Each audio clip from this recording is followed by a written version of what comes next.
పాలకేడులోనే ఉన్నా. ఇక్కడ కూడా నిన్నటి వరకు 21,2200 ఇచ్చాను. మొన్న మా టీఆర్ఎస్ కార్యకర్తలు అందరూ పోయి గొడవ చేసిన తర్వాత ఉత్తమ్ గారు మీరు ఎక్కడున్నారు ప్రశ్నించిన తర్వాత అధికారులు వచ్చి వాళ్ళు ఏదో హడావుడి చేస్తున్నారు 100 పెంచాలా ఇదని. కానీ ఇంకా రేపు ఇంకా దోపిడీకి గురయ్యే ప్రమాదం ఉంది. ఎందుకంటే మొదట వచ్చిన ధాన్యం మిల్లర్లు తొందరగా తీసుకున్నారు. అప్పుడు కొద్దిగా వచ్చింది కాబట్టి అవసరం ఉంటుంది కాబట్టి ఆ రోజు నాటికి పోటీపడి తీసుకున్నారు. కానీ ఇవాళ ధాన్యం పెరుగుతుంది రోజు రోజు. మిగతా మెట్ట ప్రాంతాల్లో వేసిన సన్నోట్లు కూడా వస్తున్నాయి. దాంతో పోటీ వస్తుంది. తప్పకుండా ధర తగ్గించే ప్రమాదం ఉంది మిల్లర్లు. ఎందుకంటే మీ దాంట్లో కొంతమంది మంత్రులు కుమ్మక్కై మిల్లర్ల దగ్గర డబ్బులు తీసుకొని బ్రోకర్ల దగ్గర డబ్బులు దొబ్బి కోట్ల కొద్ది డబ్బులు దొబ్బి రైతుల్ని వాళ్ళకి అప్పచెప్తున్నారు. ఈ ప్రమాదం ఉంది. నేను చెప్తున్న సివిల్ సప్లైస్ మినిస్టర్ గారికి, మీరు ప్రతిరోజు సమీక్ష చేయకపోతే, ప్రతిరోజు ఏం జరుగుతుంది మార్కెట్లో రైతుల పరిస్థితి ఏముంది మీరు తెలుసుకోకపోతే, మాట్లాడకపోతే తప్పకుండా రైతులు దోపిడీకి గురవుతారు. రైతుల ఆగ్రహానికి మీరు గురి కావాల్సి వస్తుంది. అందుకని ఈ తప్పుడు లెక్కలు మాట్లాడడం మానేసి కాళేశ్వరం ఏందో బదనం చేద్దామనే చిల్లర వేషాలు బంద్ చేసి రైతుల కొరకు నిలబడండి.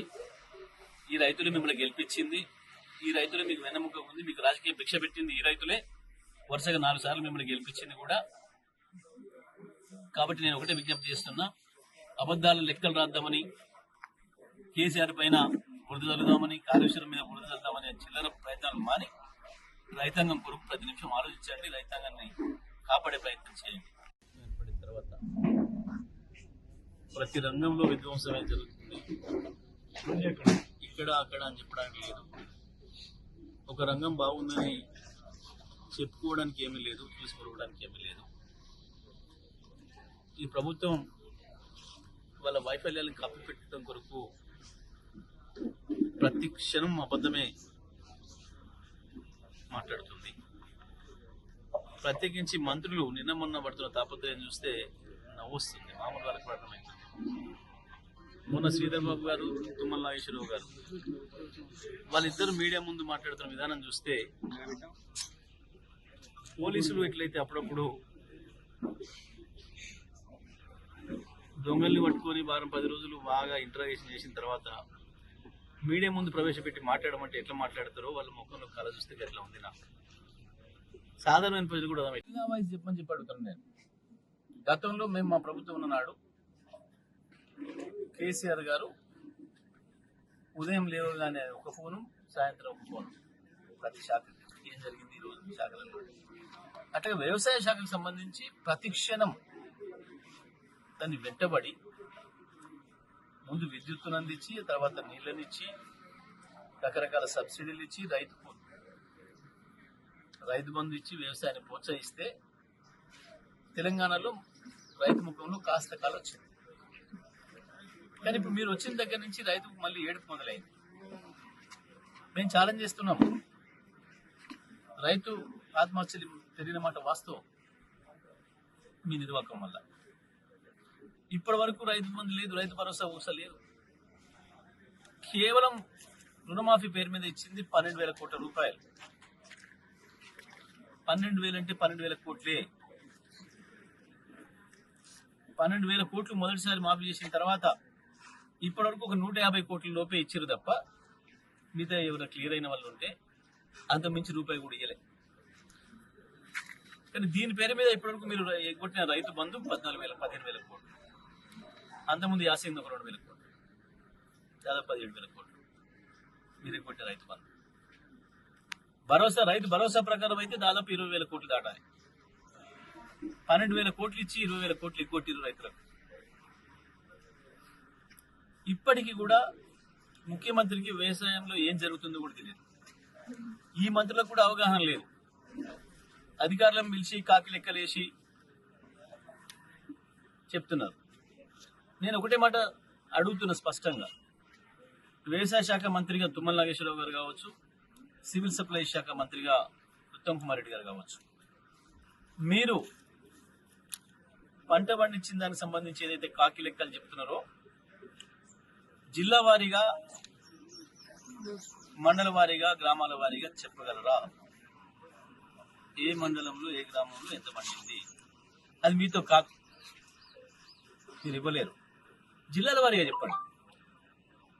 ముఖ్యమంత్రి గారు ఆనాడు కేసీఆర్ గారు ఉన్నప్పుడు ఆదేశాలు ఇచ్చేది, ప్రతిరోజు సాయంత్రం విధిగా జిల్లా కలెక్టర్లు ఈ రోజు ఎంత ధాన్యం సేకరించారు, ఏ కళ్ళం నుంచి ఎంత సేకరించారు, మొత్తం ఎంత అయింది, సివిల్ సప్లై కమిషనర్ చెప్పాలి. అధికారులు భయపడుతున్నారు. మేము ఎవరు ఫోన్ చేసి అడిగినా సార్ మేము చెప్పొద్దు సార్, పైన తెలుసుకోమంటున్నారు సార్. సివిల్ సప్లైస్ కమిషనర్ కూడా చెప్పే పరిస్థితిలో లేడు. ఎందుకు? నిజమే అయితే, మీరు చెప్పే లెక్కలు నిజమే అయితే ఎందుకు భయపడుతున్నారు? అధికారులను చెప్పమని చెప్పండి. ఏ మండలం ఆ మండలం, గరడపల్లి మండలంలో ఎంత వచ్చింది, పాలకేడు మండలంలో ఎంత వచ్చింది, పెనుబాడు మండలంలో ఎంత వచ్చింది, ఆత్మకూరులో ఎంత వచ్చింది, మోతేలో ఎంత వచ్చింది, ఈ నుంచి మొత్తం ఆదిలాబాద్ దాకా, వాంకిడి దాకా, అక్కడ ఆలంపూరు, గద్వాల, శాంతినగర్ దాకా, పల్లి నుంచి వెళ్ళి బయటకు వచ్చిన ప్రతి చుక్క కూడా కాళేశ్వరం స్కీమ్ లో భాగంగా తవ్విన సొరంగాలు, కాల్వలు, పెట్టిన మోటార్ల నుంచి వచ్చిన నీళ్లే ఇవాళ సూర్యాపేట కావచ్చు, తుంగతుర్తి కావచ్చు, కోదాడిలోని మూతే మండలం కావచ్చు, నడిగూడ మండలం కావచ్చు, ఇక్కడ ఉన్న మునగాల మండలంలోని కొన్ని గ్రామాలు కావచ్చు, గడపల్లి మండలంలో ఉన్న 2-3 గ్రామాలు కావచ్చు, ఇక్కడ దాకా నీళ్లు వచ్చినాయంటే 100% కాళేశ్వర పథకంలో భాగంగా ఆనాటి మా ప్రభుత్వం, కేసీఆర్ గారి ప్రభుత్వం అమర్చిన మోటార్లు, తవ్విన సొరంగాలు, కాలువల ద్వారానే వచ్చింది. 100% నిజమే. ఇప్పుడు దాంతో మాకేం పంచాయతీ లేదు, దాని అవసరం లేదు. మీరు ఏం చెప్పినా చెప్పుకోకపోయినా కాళేశ్వరమే ఎప్పటికైనా కాళేశ్వరమే తెలంగాణకు జీవధార, అందులో సందేహం లేదు. రేపు యాసంగా తెలుస్తుంది. ఇంకా ఏ ప్రాజెక్టులైనా ప్రపంచంలో కట్టే పెద్ద ప్రాజెక్టులు అన్ని కూడా రెండవ పంట కొరికే ప్రధానంగా నిర్మించబడతాయి. వానకాలం ఉత్తమానాలు కూడా వండిపోతున్నాయి, కొన్ని సందర్భాలు వానాకాలం కత్వలతో కూడా వండుతాయి. కానీ యాసంగి కొరికే కడతారు పెద్ద ప్రాజెక్టులు ఏది కూడా. గింత మాత్రం చిన్న జ్ఞానం లేని మంత్రులు ఆ ముఖ్యమంత్రి డైరెక్షన్ లో ఈ రకంగా తయారయ్యారు. పాపం మిగతా మంత్రుల కంటే ఎప్పుడు కూడా పెద్ద వ్యవసాయం అలవాటు లేదు. అందులో చాలా మందికి బియ్యం భూముల కింద మంతయా పైన మంతయా కూడా తెలియదు. కానీ వ్యవసాయ శాఖ మంత్రి తుమ్మల నాగేశ్వర్ గారు పాపం ఒక రైతుగా నాకు కూడా వ్యక్తిగత పరిచయం మంచిగా, వారి కూడా నేను కూడా చూసి వచ్చిన వారి తోటల్లో. కానీ ఎందుకో ఈ మధ్యన వారు కూడా పాపం బెత్తం పట్టుకొని వెనక మాస్టర్ ఆడిపిస్తే ఆడినట్టు మాట్లాడుతున్నాడు. కాబట్టి తుమ్మల గారు మీరు కూడా కోల్పోకండి మీ పాతది.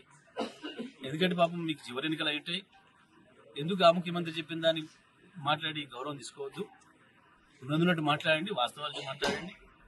అంత మాట్లాడే ఇబ్బంది ఉంటే మొగసాటి చేయండి. కాకపోతే ఎందుకు గౌరవం తగ్గించుకుంటారు? మీరు మొన్న చెప్పిన లెక్క మీద నిలబడతారా? పోదామా ప్రతి ఊరికి? మేము సిద్ధంగా ఉన్నాం రావడానికి. ప్రతి ఊరికి పోదాం. మీరు చెప్పింది నిజమా అబద్ధమా? ఇవన్నీ కావు. నేను ఒకటే మాట చెప్తున్నా, సేకరణ మీరు అయిపోయింది అని ప్రకటించినాడే లెక్కలు చేద్దాం. ఇక రాష్ట్ర ప్రభుత్వంలో సేకరణ అయిపోయింది, ముగించడం, ఇవాళ మొత్తం ధాన్యం కేంద్రాలు ఎత్తేసినామని చెప్పి మీరు చెప్పిన రోజే మాట్లాడదాం. మీరు ఇవాళ మాట్లాడిన ఎంత నిజమో అది తేలిపోతారు ప్రజల ముందట. తొందరపడకుని, ఆగం కాకుండా పాపం ఎందుకు కేసీఆర్ మీద రాయిద్దామని ఉరుకురికి కింద పడి మోకాలు వలగొట్టుకోకుండా, ముక్కులు వలగొట్టుకోకుండా ఉండు. నెమ్మదిగా తీద్దాం లెక్కలు. ఈ అబద్ధాలతో పొద్దు ఊగుతుంది అనుకుంటే తెలితక్కుతనం అవుతుంది. తెల్లారుతుంది, మళ్ళీ సూర్యుడు వస్తాడు.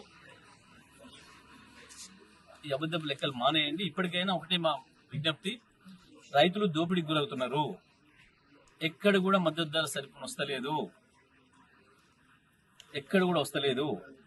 నేను ఇవాళ ఇక్కడే ఉన్నా, హుజూర్ నగర్ లోనే ఉన్నా.